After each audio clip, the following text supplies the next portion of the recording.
Bienvenidas, bienvenidos y bienvenides a Cimarrón, el radiopodcast del Círculo de Estudios Antiespecistas. Mi nombre es Rebeca, soy comunicadora visual y activista y trabajo desde el diseño y la comunicación para cuestionar las formas en las que construimos sentido, poder y también jerarquía entre especies. En este episodio vamos a meternos en algo que parece invisible, pero que estructura profundamente nuestra forma de ver el mundo, el lenguaje especista. Porque no todo se trata de lo que decimos, sino de lo que habilitamos cuando lo decimos. El lenguaje no es neutro, ni tampoco una herramienta inocente. El lenguaje organiza el pensamiento, modela lo que percibimos como normal y también lo que consideramos justificable. Así como hoy podemos reconocer el lenguaje sexista o racista, hay una dimensión mucho menos visibilizada. El lenguaje reproduce la jerarquía humano-animal. Hablamos de recursos, producción, carne, ganado, y en ese proceso desaparecen los individuos. Lo que este episodio propone es justamente eso, volver visible lo que el lenguaje oculta. Para profundizar en esto, vamos a leer una sección del libro Especismo y lenguaje de Katia Faria y Nuria Almirón. Vamos a leer la introducción completa de la página 7 a la 13, donde se plantea de forma muy clara cómo el lenguaje construye discriminación, cómo impacta en nuestra percepción y por qué el lenguaje especista no es algo superficial, sino estructural. Consideremos por un momento el experimento mental conocido en castellano como el acertijo de la eminencia médica. Un padre y su hijo sufren un terrible accidente de coche y el hombre muere en el lugar de los hechos. Cuando el niño llega al hospital, dada la complejidad de su condición, deciden llamar al quirófano a una eminencia médica. Cuando llega, la eminencia médica se aparta y dice: «No puedo operar a este niño, es mi hijo». ¿Cómo es esto posible? A pesar de que la respuesta obvia es que la eminencia médica es la madre del niño, más de la mitad de las personas confrontadas con el acertijo no lo resuelven. De hecho, en la última revisión del acertijo en 2021, menos de un tercio de los participantes, 30%, respondió que la eminencia médica era una mujer, un número sorprendentemente menor que el de participantes, 36%, que respondieron que el cirujano sería un segundo padre en una relación homosexual. La investigación sobre cómo el lenguaje realiza y reproduce discriminaciones contra determinados grupos humanos está hoy en día muy consolidada. En especial, los estudios sobre cómo los procesos lingüísticos, desde las elecciones léxicas hasta la estructura gramatical de la mayoría de las lenguas, reproducen sutilmente estereotipos de género y las asimetrías sociales de estatus y poder a favor de los hombres. Pero, ¿qué relación hay entre el lenguaje discriminatorio y el especismo? ¿Es esto una cuestión real que merece la pena perseguir? ¿O por el contrario, como afirman algunos, por ejemplo desde el Instituto Cervantes, es un asunto trivial, nada más que el último fogonazo de la cultura woke? En primer lugar, cualquier cuestión con el potencial de afectar a la aplastante mayoría de los habitantes de este planeta merece la pena ser considerada.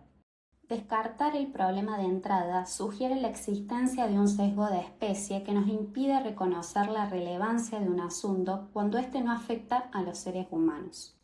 Ahora bien, en la medida en que reconozcamos la relevancia del especismo como un problema moral, debemos reconocer, al menos en principio, la relevancia moral del lenguaje especista. Nuestro objetivo con este libro es, a partir de un análisis exhaustivo de las diferentes manifestaciones del lenguaje especista, demostrar que este problema, por sus efectos dañinos en los demás animales, es efectivamente real y ofrecer alternativas. En segundo lugar, la referencia a la cultura woke no es aquí casual. En su sentido neutral, en inglés, woke, estar alerta o despierta, se refiere a aquellas personas con conciencia sobre cuestiones de justicia social y que se manifiestan activamente sobre ellas.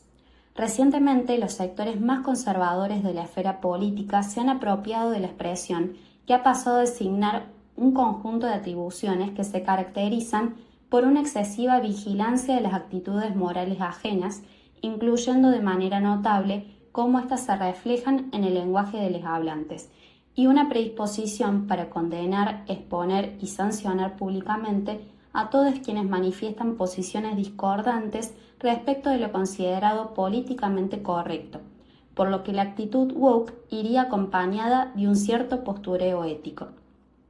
En este sentido, la preocupación por el lenguaje especista se presentaría ya como el colmo de la cultura woke, evidenciando la hipersensibilidad social a la ofensa en detrimento del reconocimiento a la libertad de expresión. ¿Es que ahora nos van a obligar a cambiar el lenguaje para no ofender a los animales? Ahora bien, la idea de que el impacto del lenguaje discriminatorio se reduce a su capacidad de ofensa sería risible si no fuera moralmente problemática.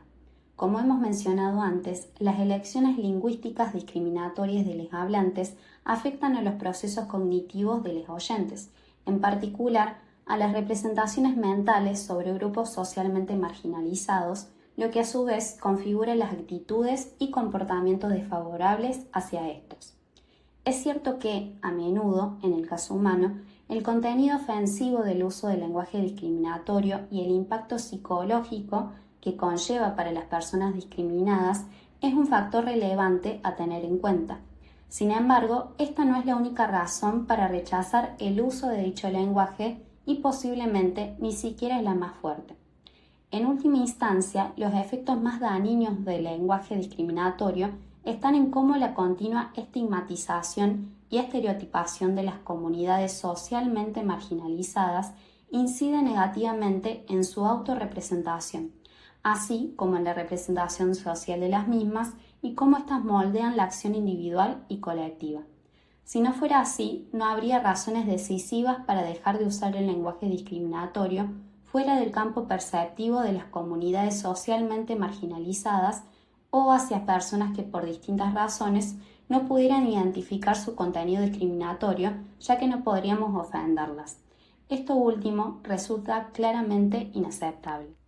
Si esto es así, entonces debemos reconocer, del mismo modo, que si el lenguaje resulta dañino más allá de la especie humana, no se debe a su impacto directo en los demás animales porque les provoca un estado mental negativo, sino al impacto indirecto de nuestro lenguaje en nuestras representaciones mentales sobre ellos y cómo tales representaciones contribuyen al refuerzo de nuestras actitudes y comportamientos especistas, tanto individual como socialmente. Así, o bien la crítica tergiversa deshonestamente el problema que nos ocupa, o bien asume una visión ética inaceptable, según la cual actuar éticamente es simplemente no ofender a los demás. Desde esta mirada, en la medida en que no ofendamos a los demás o los demás se ofenden de manera irrazonable, todo está permitido. En el fondo, no resulta sorprendente el déficit moral de esta crítica. La crítica a la cultura woke le hace toma de conciencia social y a sus correlatos como lo políticamente correcto, le hace cualquier posición antidiscriminatoria, son parte de una estrategia de rescate de un status quo en el que el valor supremo ha sido ante todo la libertad. Una libertad malentendida. Esto es, libertad para discriminar impunemente haciendo uso de todas las herramientas disponibles para el poder, incluidas las lingüísticas, mientras se niega el ejercicio de la libertad a todos los demás subalternos, independientemente de la especie. Contrarrestar esta tendencia es otro de los objetivos de este libro. Si eso nos hace woke o no, es totalmente irrelevante. En realidad, parece necesario estar bien alerta o despiertes para resistir a la fuerza y a la injusticia del especismo y sus múltiples ramificaciones en el lenguaje. ¿Cuál es, entonces, la relación entre el especismo y el lenguaje? ¿En qué medida se refleja el especismo en las elecciones lingüísticas de los hablantes? ¿Se limita el lenguaje a plasmar el especismo generalizado o contribuye además a reforzarlo? Estas son cuestiones complejas y, a nuestro entender, muy poco exploradas. Notables excepciones pueden encontrarse en el trabajo pionero de Joan Dunayer, que presenta un tratamiento exhaustivo del lenguaje especista aplicado al contexto anglófono, y en menor medida en el análisis que lleva a cabo Carol Adams sobre cómo la terminología gastronómica hace desaparecer a los animales no humanos de nuestras representaciones mentales. Más recientemente destacan los estudios innovadores sobre los sesgos especistas en las tecnologías de procesamiento algorítmico, entre ellas los modelos de lenguaje natural y los sistemas de recomendación, que desempeñan un importante papel en perpetuar y normalizar la violencia contra los demás animales. Finalmente, especial mención merecen las aproximaciones antiespecistas al discurso, la retórica y el lenguaje desde los estudios culturales, los estudios críticos animales y los estudios críticos en comunicación, para el caso de la lengua inglesa, esfera en las que la herencia de Dunayer y Adams han tenido una considerable influencia. Desde estos campos se ha abordado la relación entre especismo, poder y lenguaje en general, en relación con la masculinidad en los medios de comunicación y en el discurso político o en el discurso de los grupos de interés, entre otros.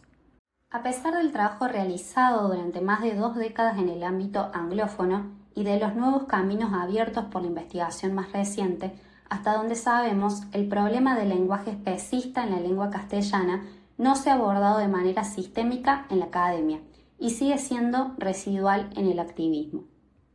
Nuestra pretensión no es, así, inaugurar el debate, sino más bien, basándonos en las discusiones anteriores, situar las preguntas relevantes en el contexto de la lengua castellana, con lo que ello implica de especificidad lingüística. En ocasiones llegamos a conclusiones parecidas a las de los autores anglófonos. En muchas otras nos distanciamos significativamente de ellas. En ciertas cuestiones tendremos respuestas definitivas, tanto como lo permita la fiabilidad humana y la necesaria humildad epistémica, pero en la mayoría de ellas no agotaremos la discusión. Nuestras conclusiones son enteramente revisables y es deseable que así lo sea, a la luz de nuevos datos, de una mayor comprensión sobre la interacción entre cognición y lenguaje y sobre todo en función del contexto cultural y sociopolítico de los hablantes del castellano. No hemos pretendido abarcar en nuestro análisis a todo el universo hispanohablante, dado nuestro rechazo a universalizar y homogeneizar la variabilidad lingüística, y sobre todo por nuestro compromiso con la producción de conocimiento más allá de la tradición occidental. Nuestras respuestas a las preguntas iniciales no ofrecen, por tanto, un relato totalizador de la compleja relación entre el especismo y el lenguaje. Se trata de un relato. Nuestro relato. Bien, lo interesante de este texto es que nos obliga a corrernos de una idea bastante instalada, que cambiar el lenguaje es algo superficial o estético. En realidad, lo que plantea es lo contrario. El lenguaje no solo describe la realidad, la produce. Cuando decimos carne en lugar de animal, cuando decimos faena en lugar de muerte, y cuando hablamos de plagas, recursos o producción, no estamos siendo neutrales. Estamos participando activamente en una estructura que invisibiliza a los animales, naturaliza la violencia y legitima su explotación. El lenguaje, en ese sentido, es una tecnología de poder. En lo personal, este tema me interpela muchísimo desde mi lugar como comunicadora visual. Me hace preguntarme, ¿qué imaginarios estamos reforzando cuando comunicamos? ¿Qué palabras elegimos? ¿Qué dejamos afuera? Y sobre todo, ¿qué vidas quedan invisibilizadas en ese proceso? Siento que el lenguaje especista funciona como una especie de anestesia colectiva. Nos permite convivir con niveles de violencia enormes sin nombrarlos. Y cuando algo no se nombra, no existe, y si no existe, no se cuestiona. Por eso, empezar a revisar el lenguaje no es un gesto menor, es un acto político. No se trata de hablar correctamente ni de moralizar la forma de expresarnos. Se trata de desarmar una estructura de sentido que sostiene la jerarquía humano-animal y abrir la posibilidad de imaginar otras formas de relación. Porque al final, cambiar el lenguaje no cambia todo, pero sin cambiar el lenguaje, probablemente no cambie nada. Si este episodio te resonó, te invitamos a seguir profundizando estos temas en el Círculo de Estudios Antiespecistas. Tenemos un ciclo de lectura inicial, un ciclo anual más avanzado, ciclos de cine, espacios de debates y de formación crítica. Creemos que el cambio no es solo individual, sino colectivo, político y organizado. Podés encontrarnos en nuestras redes y sumarte a los espacios. Gracias de nuevo por escuchar Cimarrón y nos encontramos en el próximo episodio.